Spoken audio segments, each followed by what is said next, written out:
साय नमः। श्री सरस्वत्यै नमः।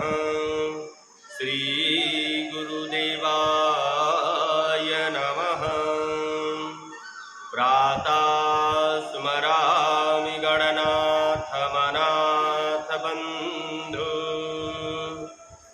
सिन्दूरपूरपरिशोभितगाण्डयुग्माम् उद्दण्ड विघ्नपरिखण्डन चन्द्रदण्डा माखण्डलादिसुरनायक वृन्दवन्दाम् वीणाधरे विपुलमङ्गलदानशीले भक्तार्तिनाशनि विहन्ति हरे सबन्दे कीर्तिप्रदेखिलमनोरथदे महार्ये विद्याप्रदायनि सरस्वति नौमि नित्यम्। गुरुर्ब्रह्मा गुरुर्विष्णु गुरुर्देवो महेश्वर गुरुर्साक्षात् परब्रह्मा तस्मै श्री गुरवे नमः।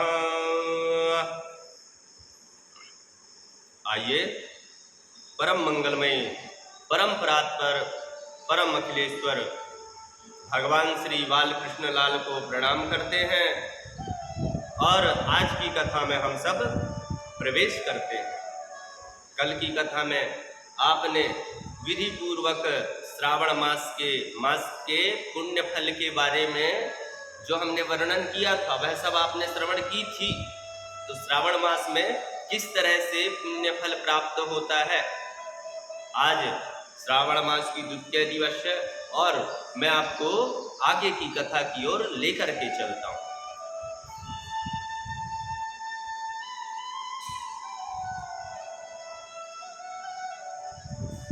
मनुष्य जब तक चाहेगा नहीं, सोचेगा नहीं कि भगवान की भक्ति करनी है, तब तक वह मनुष्य भगवान की भक्ति नहीं कर सकता।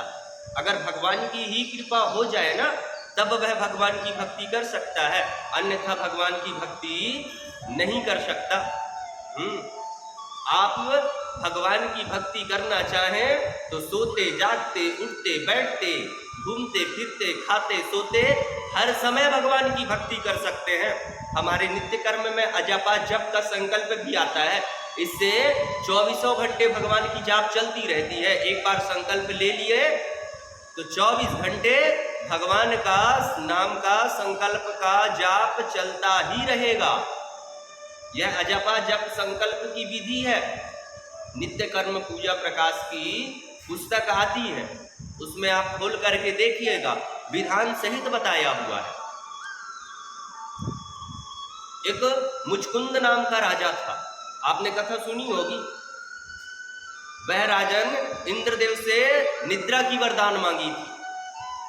जैसे कि कुंभकर्ण ब्रह्मा जी से इंद्रासन मांगते मांगते इंद्रासन मांग लिए थे, लेकिन ये तो सोना ही चाहते थे। इसलिए इंद्रदेव जी महाराज से इन्होंने सोने की वरदान प्राप्त करी कि हे भगवान, मुझे सोने की वरदान दीजिए, निद्रा की वरदान दीजिए, और मैं सोऊं तो मुझे मेरी निद्रा में कोई विघ्न ना डाल सके, इस प्रकार से वरदान दीजिए। इंद्रदेव महाराज ने तथास्तु कहा और मुचकुंद को वरदान दिया कि मैं तुम्हें वरदान देता हूं कि तुम्हारी निद्रा जिस किसी भी मानव या कोई भी हो भंग की तो तुम्हारी दृष्टि उस पे पड़ी और समझो कि उसका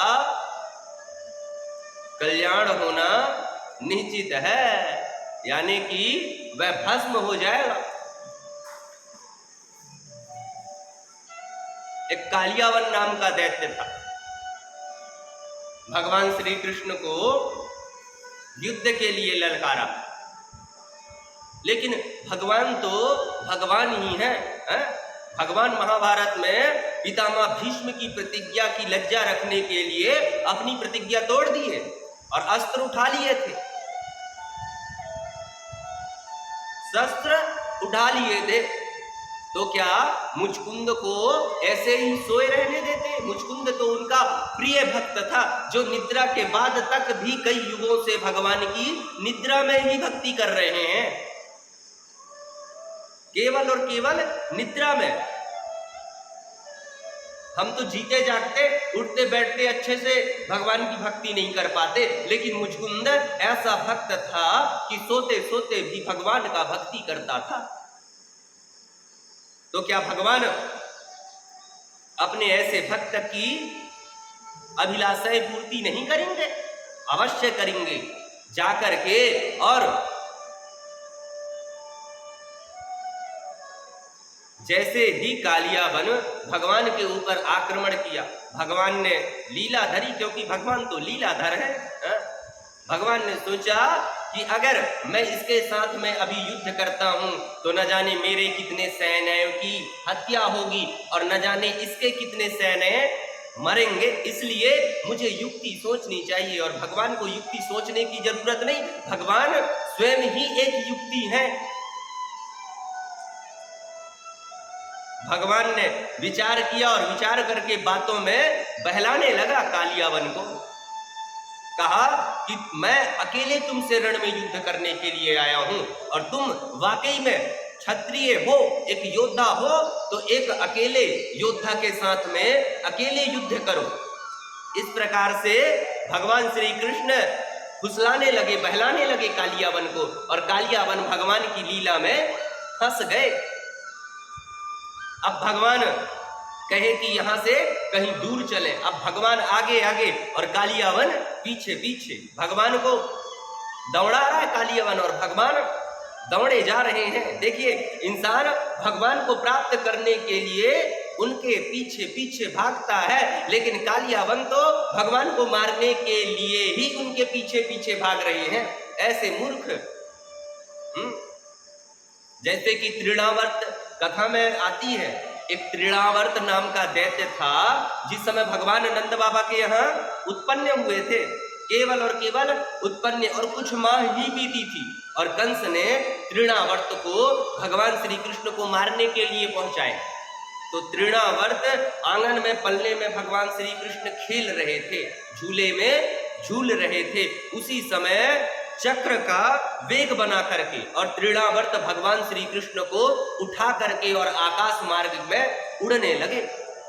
और जैसे जैसे वह उड़ते वैसे वैसे भगवान अपना वजन बढ़ाते जाते। इतना वजन बढ़ गया कि तृणावर्त की सहन शक्ति समाप्त होने लगी। तृणावर्त सोचने लगा कि हे भगवान, मैंने नंद घर से नंद के छोरा को उठा के लाया कि कोई काला पत्थर उठा करके लेके आया, जरा देखूं तो।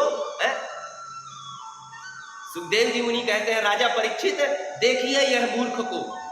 भगवान के भक्त पत्थर में भगवान को देखते हैं, पत्थर में भगवान को ढूंढते हैं, और यह मूर्ख भगवान में पत्थर देख रहा है।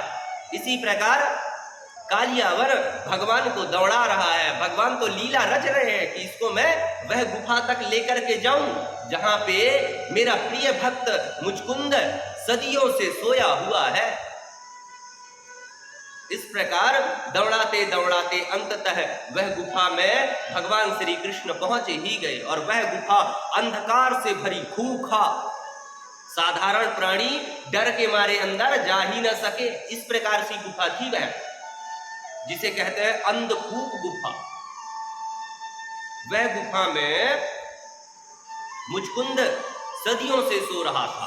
भगवान प्रवेश किए, कालियावन भी भगवान के पीछे पीछे प्रवेश कर गए। वही गुफा में भगवान कालियावन को घुमाते रहे, घुमाते रहे, घुमाते रहे, और अंत में अपनी पीतांबरी, जहां पे जिस स्थान पे मुचकुंद सोया हुआ था ना, उसी स्थान पे जाकर के अपनी पीतांबरी मुचकुंद को उड़ा दिए।